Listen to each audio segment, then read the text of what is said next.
Hello there and welcome to SME OnPoint. My name is Diabo Seto. So today we are coming to you from Lime Rock Industrial Park. We have decided to visit Lindiwe Sanitary Pads that is run and founded by Lindiwe Nkuna-Kgoapa, and she employs nearly 100 people in her business. She's in the business of manufacturing, packaging sanitary pads. Of course, this is an important business when you look at the number of young girls that need sanitary pads. Some of them don't go to school when they are on their monthly cycles, and this business seeks to do just that, to try and solve that problem. As you can see, we are at the packaging warehouse where all the ladies are packaging. It's really a beautiful scene to see work being created, and Lindiwe is here with us. Lindiwe, thank you so much. Welcome to SME OnPoint. Thank you. Tell us about why you chose the business of sanitary pads of all businesses you could have started. So it wasn't my bright idea. I was just in an event and somebody mentioned that in South Africa we've never had a female president and we don't have a sanitary pads manufacturing company that's owned by a woman. So I said, okay, I'll leave the politics to the politicians and I'll do the business. So that's how Lindiwe Sanitary Pads was there. All of us talk about the difficulties of starting a business. Before we go to the difficulties, what has been a game changer for you? The employment that we have created, and when I see the ladies lighting up, they always light up after payday. So I think for me that has been the highlight. And over and above that, breaking the glass ceiling, because in South Africa, we are the first, because we are bringing in machinery that will be producing 800 sanitary pads per minute, right? And we are building a 4,000 square meter building just across the road. That's the first being owned by not just a black woman, but a woman in South Africa. So that's a highlight for me. Yeah. Let's talk about the difficulties with the economy, the way it is not growing, barely growing, and a lot of your peers in the SME landscape, detailing the challenges they have, load shedding, access to markets, among other challenges that are there. What are the biggest challenges that you are facing running this business with so much of the workforce?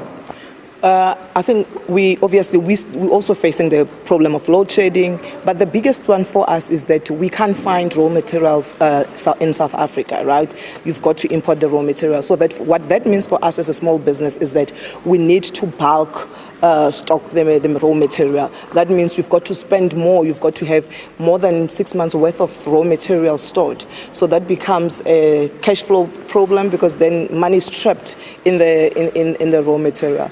The other one, obviously, for us is access to markets, right? Because in our kind of business, not only is it price sensitive, but also we are competing with the big boys, and we're trying to educate the public to say, be comfortable with us, because we are SABS approved, our products of good quality. But for us to be able to do that successfully and aggressively, it comes with a lot of budget constraints, and we need to pump up money in there. So that's been the difficulty. Yeah.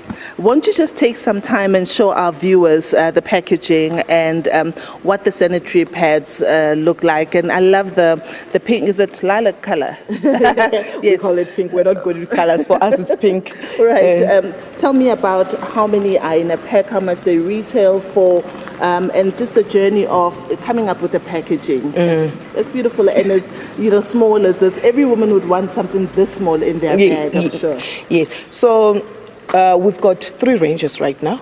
We've got the medium flow, right, which is a regular one, and we also have the ultra thin long, which is obviously the long one for the heavy flow.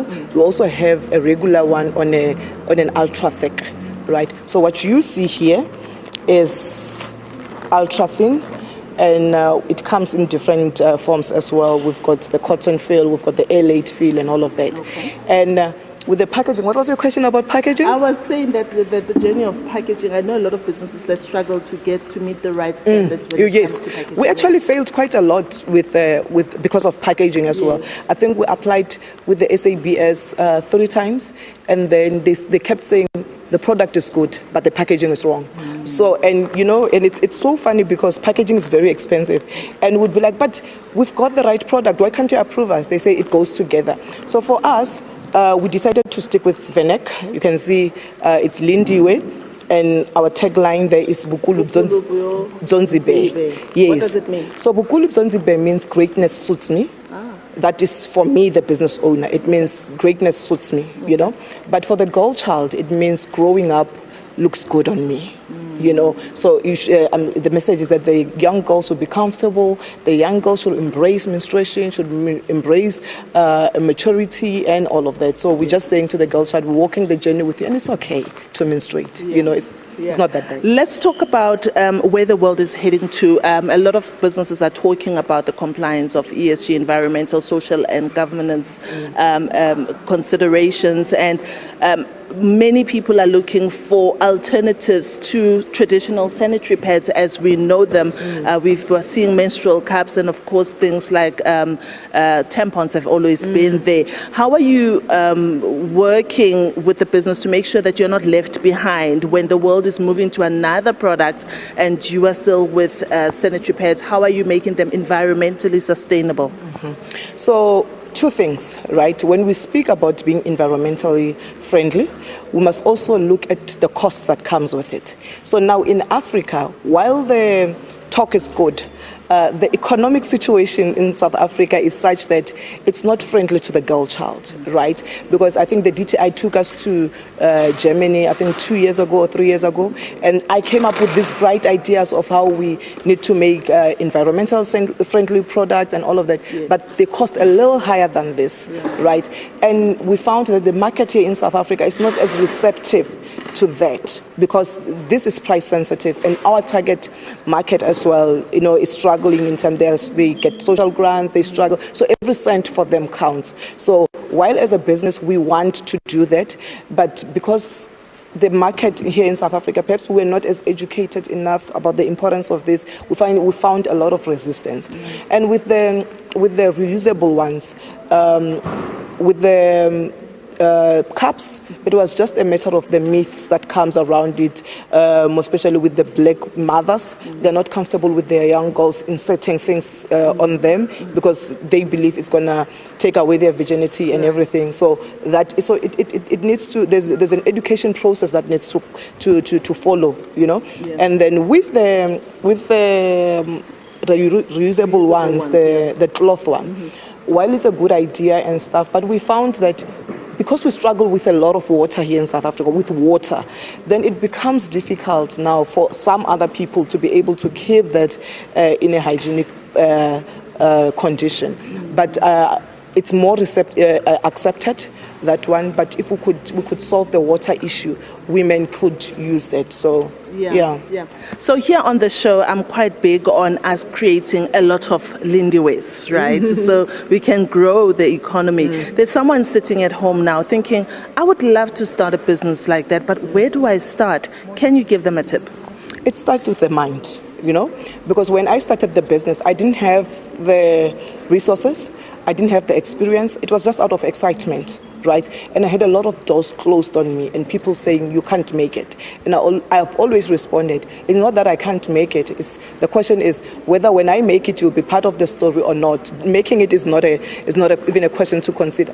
So now I'll say it starts with your mind. If you are resolute that you'll make it, so do whatever it takes. Don't give up. Go knocking on doors. You'll eventually make it, and you'll eventually get somebody who's able to help you. Right. Lindiwe, thank you so much for your time. I've been speaking to Lindiwe Nkuna-Kgoapa. She's the founder of Lindiwe Sanitary Pads. We are out here in her warehouse where the packaging is happening. As you can see, the ladies are busy. Work has been created, and these packets of sanitary pads are destined for, when, as she says, particularly those that are vulnerable, that are still on social grounds, but you can find them in the market. She's very optimistic about those who want to start a similar business, that it starts with a mindset. And we will obviously be uploading this episode of SME OnPoint on our Facebook page. Our handle is @SME OnPoint if you really want to look at this video again and to take down the name of Lindiwe Sanitary Pads so you can prioritize them when you go buy your toiletries one day. And that is all I have for you on SME OnPoint. Remember to support small businesses in your communities, and let's make those rands and cents circulate.